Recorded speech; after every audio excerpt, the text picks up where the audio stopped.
Local productions seen on Delta College Public Media are made possible with support from viewers like you. Thank you.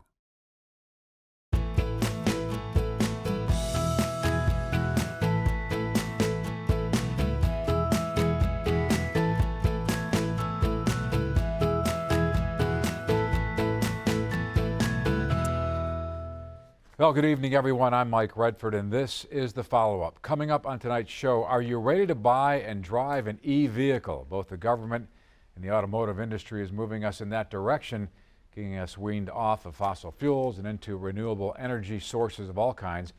But at what cost, and is the nation's power grid really ready for it? There are so many questions tonight. We have some answers from someone whose life work is focused on energy and the environment. But first, we have viewer reaction to one of our more recent shows here on the follow-up when we talked about Proposal 2 on the ballot, which is designed to make changes to voting rights. These viewer comments came from YouTube. Now, Lori P. writes, sad that she thinks the redistricting was fair and impartial. It definitely was not fair in Oakland County. Several Republican representatives were completely moved out of their positions.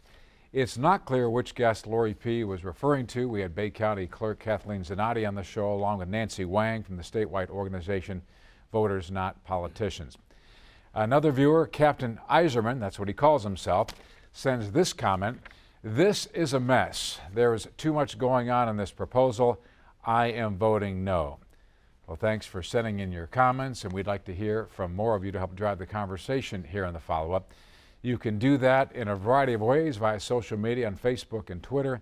You can email us, or you can dial into the follow-up hotline and voice your opinion or suggest future show topics. And if you'd like to watch any of our past shows, just log on to deltapublicmedia.org.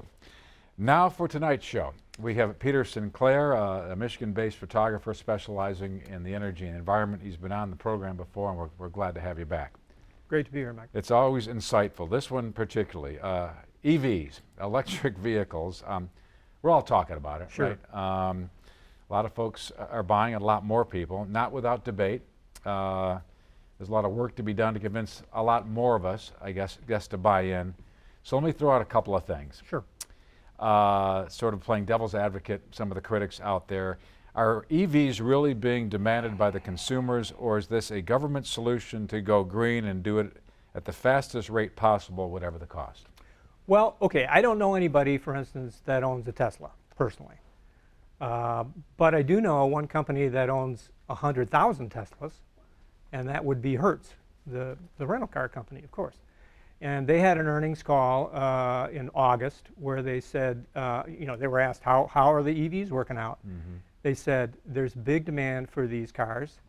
And what's more, they cost 50 to 60% less to maintain. So there is a distinct advantage, business profit advantage for one of your big customers. And in fact, now they are ordering another, I think it's 65,000 from Volvo EVs, and then another 100 or 150,000 from General Motors, mm-hmm. Because their experience has been that positive. Right. So speaking of sales, I want to show the viewers and you sort of the sales picture worldwide and here in the U.S.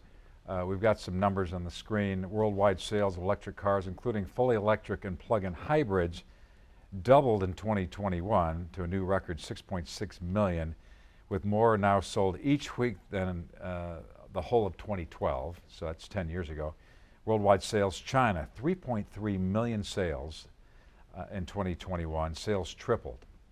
And they account for about half of the global total of EVs.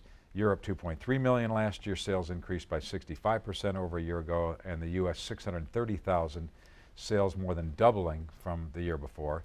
And then one other graphic about the U.S. sales in 2022. This is really new updated stuff. Fully electric vehicles reached 6% of auto sales in the USA in just Q3. And more than 77,000 plug-in vehicles sold during September 2022 alone. That's up 42% from September 21. So, right, exactly. And so on their, Tesla just had an earnings call last week, and they actually took a hit on their stock because they had only raised their sales 42%. So that's right. The kind of problem that the problems Right. that the EVs have is that the demand is out there, it is exploding, and they don't see it backtracking.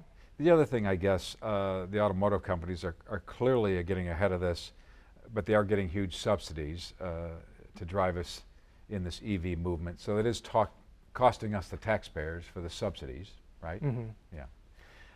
Well, do you want to talk about that? Sure, I mean, sure. You know, we spent, starting in the 50s, how many trillions of dollars have we spent on our superhighway system? You know, that is purely a subsidy to the auto industry and to the petroleum industry. You know, because when we do that, we decide we're not going to put it into, say, trains or mass transit or something like that. We're going in this direction.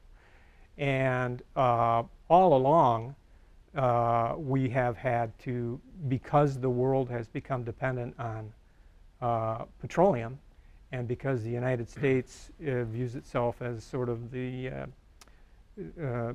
most important player in keeping sort of the world in order, we spend something like $30 or $40 billion a year keeping the Fifth Fleet off the Strait of Hormuz to keep that open.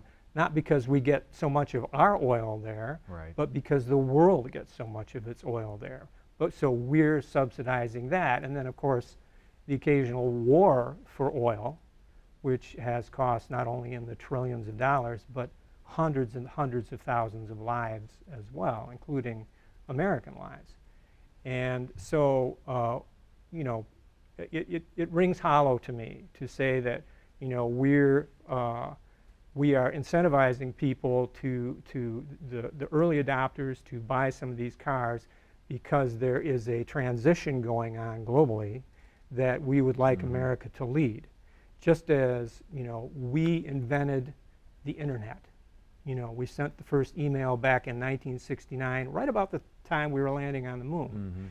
And we spent money over several decades slowly developing that until it got to a place where suddenly entrepreneurs like Steve Jobs and Bill Gates made these enormous fortunes that have made so many people's careers and made our lives, I think, on balance, better. But all of these things happen because there's a certain amount of government expenditure. Right. And then we let the free market kind of fill in. At a certain point, we're not going to be incentivizing people to buy electric cars because we won't have to, because we're seeing these costs decline at a very rapid rate. We saw Tesla announced a 9% price cut on a couple of their most popular vehicles just yesterday. Right. So this is an ongoing process, and I'm not really moved by the subsidy argument. Right, and I think as the automotive companies come up with more models, the cost is going to go down. It'll become more affordable to the masses. Well, let's say something about that as far as affordability. You know, the average sticker price car in the United States, you know, overwhelmingly still combustion vehicles, is $47,000. I can't afford a $47,000 car. You know, somebody's buying them. Right. But you know, if I wanted an EV, I'm not quite ready to get a Chevy Bolt, for instance. But the sticker price, starting price on that is $29,000. Right. You know, so which is reasonable, of course. Which is reasonable, Sure. and everything's kind of heading in that direction. Let me throw a couple others, sort of the critics will say, and this is what I hear a lot, even in my inner circle. People are concerned the nation's power grid can't support it. There isn't enough battery charging stations. Well, okay, as far as the power grid, we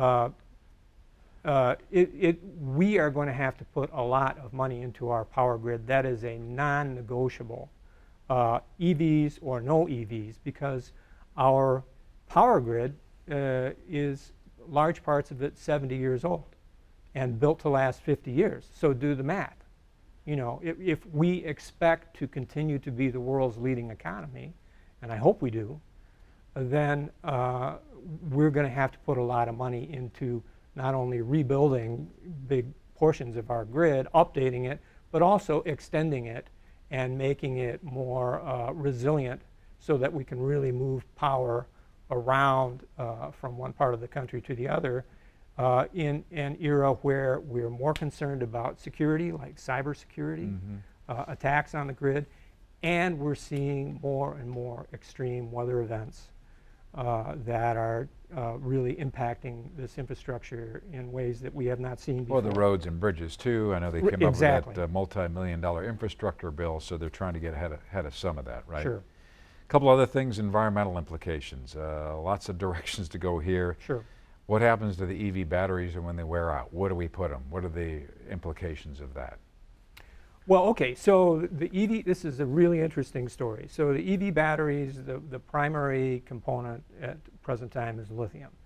Lithium is this very light material that is good for holding electricity, so we've started using more and more and more of it. Of course, we have it in our cell phones, we have it in just about every electronic device has some kind of lithium battery in it somewhere. And yet, with all of that, that is ongoing in terms of lithium extraction. In 2020, we extracted, well, I'll ask you, we burn a lot of coal. How much more coal than lithium do you think we mined in 2020? Oh, let's say triple. Triple, okay. We mined in 2020 100,000 times more coal than lithium. And then we also extracted half again that much, 4 billion tons of oil and another 2 billion tons of natural gas. So we're going to replace an awful lot of those with things like lithium. And I talked to Jim Crane at the Rice University Business School, Rice University at Harvard of the South, right? Sure. And he's just, and his team have done a paper on this where they looked at the materials needed for the energy transition. And first of all, they realized that at current rates, say for the year 2020, for all of the critical materials going into the energy transition was 1/350th of what we're doing with just coal. And even if they assume that we ramp that up, and they multiplied the whole thing by a pretty large multiple, and then what they came up with is that in a future time when we're really full scale transitioning, we're only looking at 3% all of the mining for all of the materials, critical materials going into, say, EVs and every other part of the transition compared to coal. So that's like a 97% reduction in mining globally. So you're talking copper, cobalt, Copper, nickel, all cobalt, of that. nickel, manganese, and here's the other thing. A lot of times people assume that the batteries that we're using now or that we used 5 years ago will be the same batteries that we're using 10 years from now. But already, for instance, people have been concerned, customers have been concerned about stories about cobalt for the lithium-ion batteries that have a cobalt component. And cobalt is sourced from the Congo, and there's very dire practices of child labor and things like that. Now, you never heard about that until the last few years, but cobalt, the other big use for cobalt is refining gasoline. And that's been going on for decades. And a lot of the people who are now suddenly, I would say, clutching their pearls about the kids over in Congo weren't really bothered about it for decades and decades until suddenly there's a real competitive issue for the fossil fuel industry, and now we're hearing about impacts on the kids in the Congo. Well, who's solving this is the actual engineers and the entrepreneurs, because now we have a battery that is in mass production called the lithium iron phosphate battery, which contains no cobalt and no nickel, which is another problematic mineral. And so fully half of Tesla cars are have gone already to the lithium iron phosphate, and Ford says that they are going full on with the lithium iron phosphate. It looks like that's going to take over. And I'll add one more thing. 2 weeks ago, NASA had a press release where they said they have developed a new battery that uses no cobalt, no nickel, and no manganese. And it's solid state, so it's evolving, much right. more stable. So we've had enough experience with the march of technology in the last 25 years to see how fast these things change. And everybody I know that's involved in a tech field says you have seen nothing yet. And it seems like Michigan is working to position itself to benefit for the wave of EVs, not only in our automotive companies that are here, based here. Recently, 2 battery manufacturing plants are coming here, one in Kent County, another in Wayne County, although one would say one of those companies, I think the one in Wayne County is owned by the Chinese. Some will chafe at that a little bit. So, well, I think it's good news that the Chinese have realized they've got to start building over here. For decades, we were offshoring in China because for a number of different reasons, but in large part due to labor costs. But if you take, for instance, take solar panels, you know, a lot of solar panels are being made in China.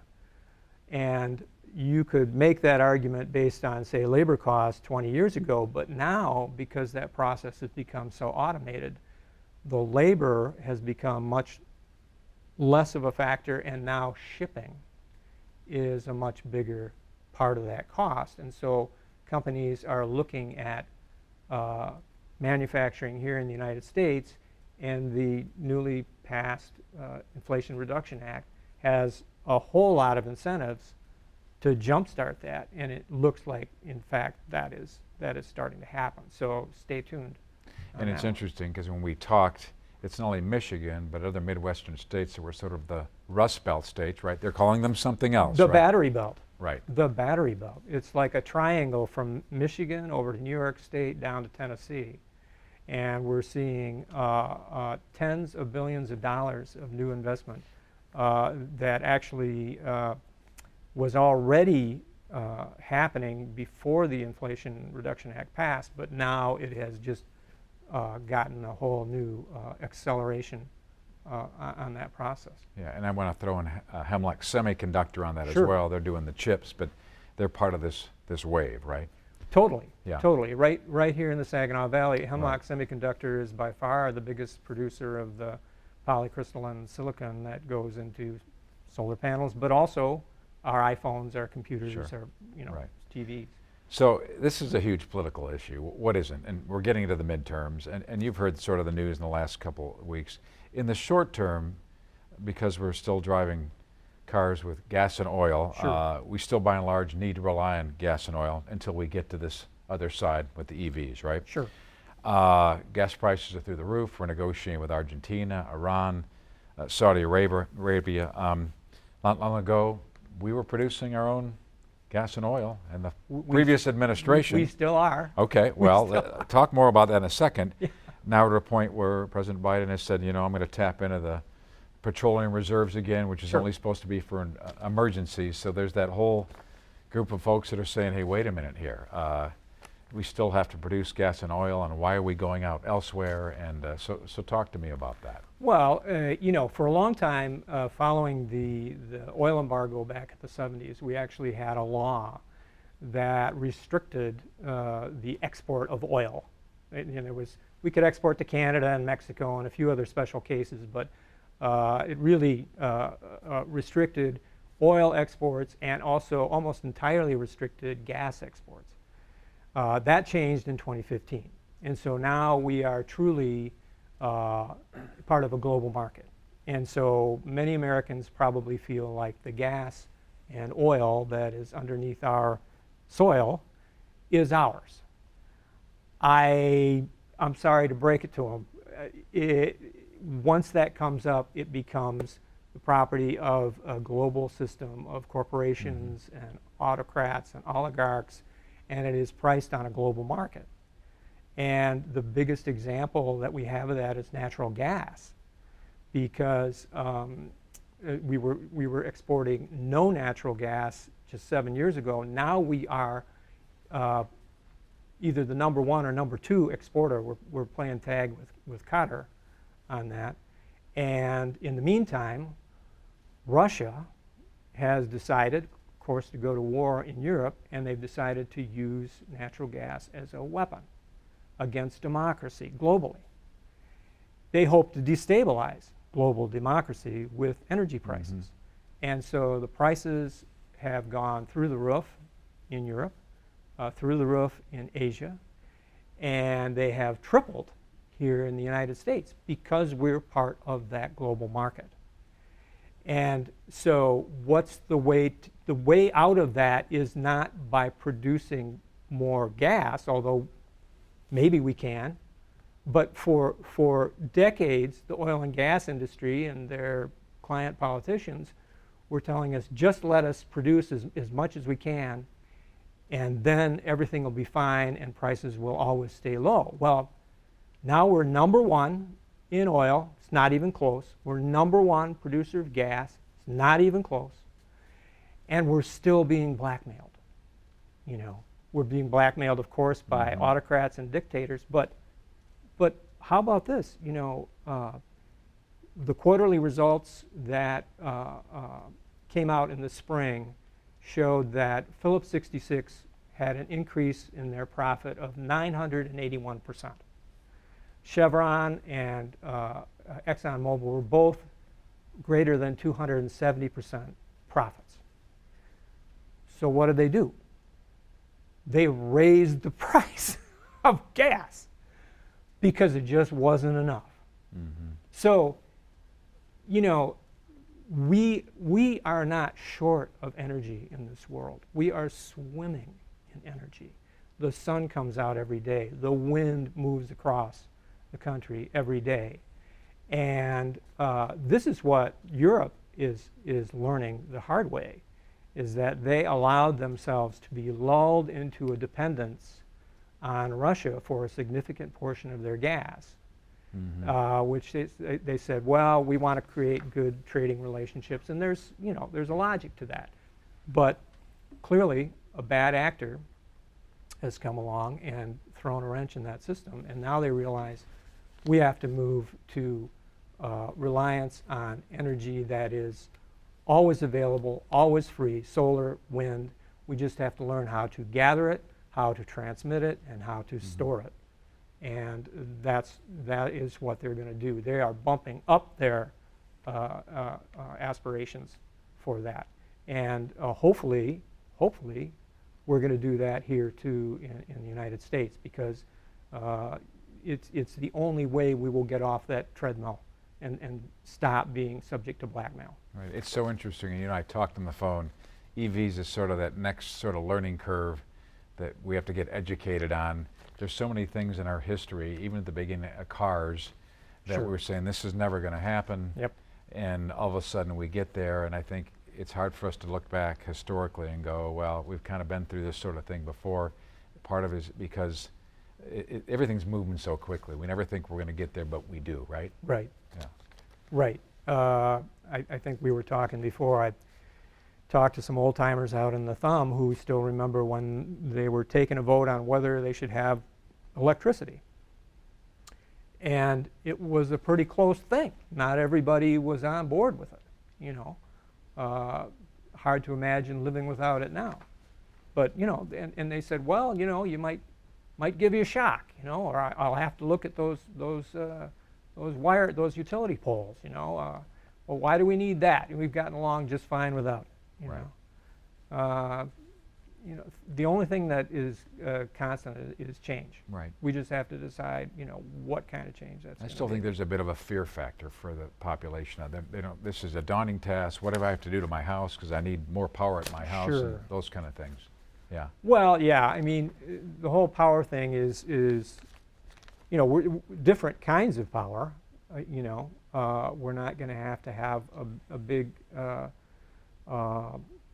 vehicle pumped full of flammable petroleum sitting in our garage. You know, we're going to have something that we can basically plug into if we desire, a wall socket, or we can have a more expensive charging device if we want to, but Sure. most of us are not going to need that. For viewers, before we go, I want to throw up a couple of the websites if people want to learn more about you and get some more resources. We've got YaleClimateConnections.org, Yes. Win101.info, Sun101.org, and I think it's the Climate Rocks. Climate Crocs. Okay.